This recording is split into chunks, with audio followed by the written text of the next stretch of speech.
we are going through the Toro Reed Marsh. These are the reeds. These Toro reeds are the reeds that are used by the indigenous people here to build their floating island.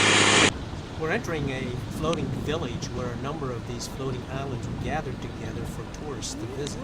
Go on for a long while. Buenos dias.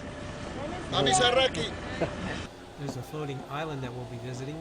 It's anchored next to the Reed Marsh, and there's some of the inhabitants who will be welcoming us to their island. Now everything on this small island is made of the Totoro roots, including all those houses.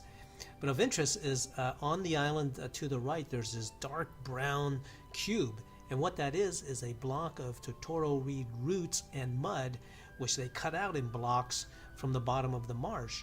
Turns out these blocks are buoyant and serve as the base or foundation of the floating island.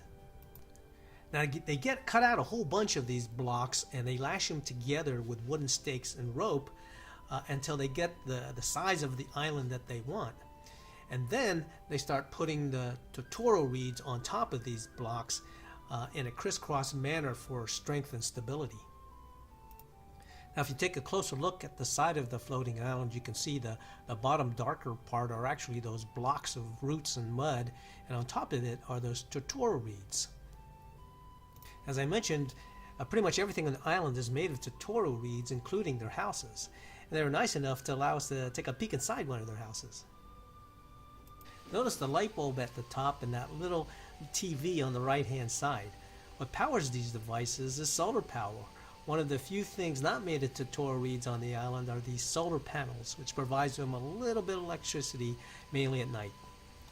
They also allowed us aboard their Totoro raft, which they use to go from island to island. So with a little manpower, we were able to get out to the lake where we got a nice view of their floating island.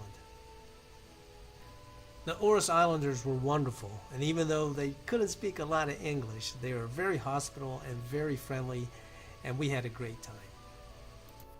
As a final note, the island we visited was one of many floating islands that were gathered together in this village for tourists to visit.